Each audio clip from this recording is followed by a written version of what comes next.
मालिक, क्या इस बार भी लेट होगा पगार? पप्पू का, राजू का, छोटू का, सबके पगार का हिसाब करेगा तेरा मालिक मिनटों में। वो कैसे? पगार खाता के आकर्षक फीचर्स के साथ, क्योंकि स्टाफ खुश रहेगा तभी तो बिजनेस आगे बढ़ेगा। आज ही पगार खाता डाउनलोड करें। चुनाव कोई भी हो, केंद्रीय चुनाव आयोग का काम बड़ा रहता है। कहीं ईवीएम मिले, सवाल आयोग पर उठते हैं। ईवीएम ले जाने वाले अधिकारी किसी नेता से लिफ्ट ले लें, आयोग घेरे में। किसी बूथ पर वोटरों की संख्या से अधिक वोट पड़ जाएं, आयोग घेरे में। लेकिन इतना सब खबर सुनने के बाद आपको कभी लगा कि जाना जाए, पूछा जाए कि चुनाव होता कैसे है? बस जाकर मशीन में बटन दबा दिया, हो गया चुनाव, इतना ही होता है क्या? नहीं, ऐसा नहीं होता है दोस्त, बहुत कुछ होता है। आयोग का काम टफ है और कैसे होता है, बस वही कहानी सुनाने के लिए इतनी भूमिका बांध रहे थे। भारतीय जीवन बीमा निगम यानी एलआईसी के एक अधिकारी हैं, परिचित हैं। कहा कि नाम मत छापना, पूरी कहानी बताएंगे कि चुनाव होता कैसे है। एलआईसी के अधिकारी का चुनाव में क्या काम, आप सोचेंगे, क्योंकि एलआईसी सरकारी उपक्रम है और सरकारी अधिकारियों की चुनाव में ड्यूटी लगती है। तो शुरू से शुरू करते हैं। चुनाव आयोग चुनाव की घोषणा करता है, उसके बाद जिला प्रशासन की ओर से तमाम सरकारी अर्ध सरकारी विभागों से ऐसे कर्मचारियों की सूची मांगी जाती है जो चुनाव में ड्यूटी कर सकते हैं। इन विभागों में बैंक होते हैं, डाक विभाग होते हैं, स्कूल कॉलेज होते हैं, एलआईसी जैसे संस्थान भी होते हैं। विभागों की ओर से प्रशासन को लिस्ट सौंप दी जाती है। इसके बाद प्रशासन बनाता है चुनाव में काम करने वालों की फाइनल लिस्ट। विभागों के बड़े अधिकारियों को बनाया जाता है पीठासीन अधिकारी, अंग्रेजी में कहें तो प्रिजाइडिंग ऑफिसर। इनके नीचे होते हैं मतदान अधिकारी। पीठासीन अधिकारी के जिम्मे उसकी टीम होती है।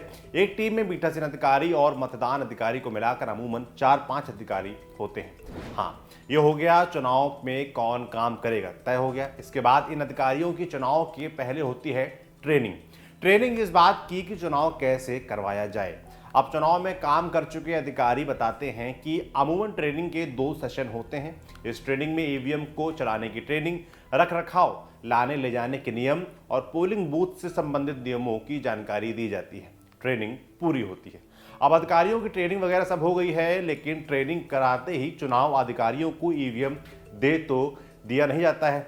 ईवीएम और तमाम कागजी कामधाम के लिए चुनाव के एक दिन पहले का समय चुना जाता है। हर जिले में होता है एक जिला मुख्यालय। इसी मुख्यालय में होते हैं जिलाधिकारी कार्यालय, पुलिस अधीक्षक कार्यालय, कभी कभी कोर्ट कचहरी वगैरह भी इधर ही मिल जाते हैं। इसी जिला मुख्यालय में बनाया जाता है एक स्ट्रांग रूम।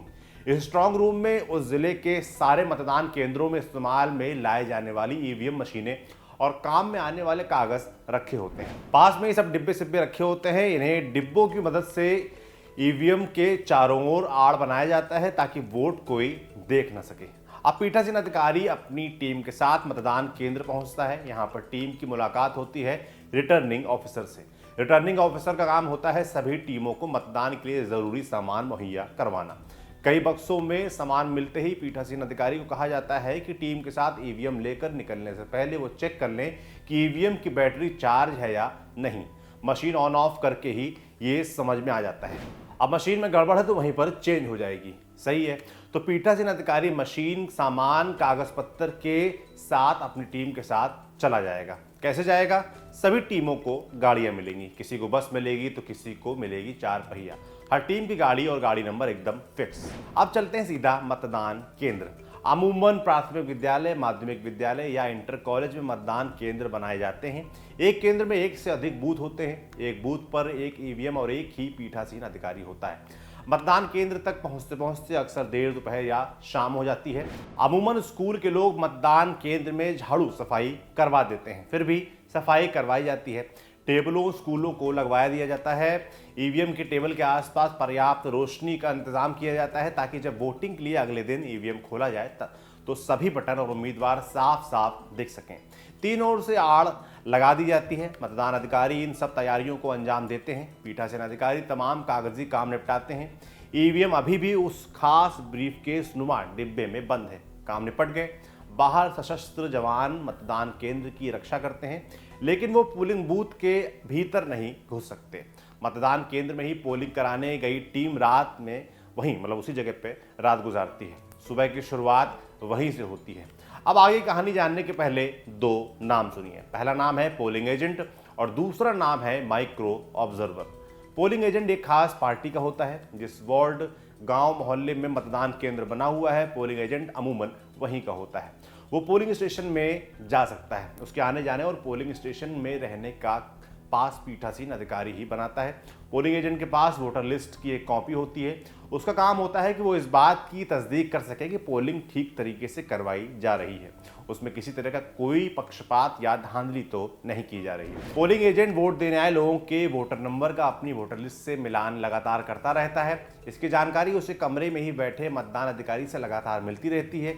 इससे वो अपनी वोटर लिस्ट अपडेट करता है ताकि अपनी पार्टी की चौकी या टेबल स्टेशन जो बाहर सड़क या मैदान में लगे होते हैं, वहां तक पोलिंग की अपडेट भी दिए जा सकें। अब नंबर आया माइक्रो ऑब्जर्वर का। अक्सर केंद्र सरकार की सेवाओं के कर्मचारी को माइक्रो ऑब्जर्वर बनाया जाता है। एक माइक्रो ऑब्जर्वर के जिम्मे 2 पोलिंग बूथ होते हैं। काम होता है मॉक पोलिंग का निरीक्षण करना। और अब आ गया है वोटिंग डे। सुबह 5 बजे के आसपास पीठासीन अधिकारी समेत पूरी पोलिंग टीम जाग जाती है, तैयार हो जाती है। सारा कुछ सामान सेट कर लिया जाता है। घड़ी में 6 बजे के आसपास शुरू होती है मॉक पोलिंग, यानी समझ लीजिए नकली पोलिंग। इसका मकसद होता है कि पोलिंग कराने आए अधिकारियों और पोलिंग एजेंट को समझ में आ जाए कि जिस मशीन से मतदान शुरू होने जा रहा है उसमें कोई दिक्कत नहीं है।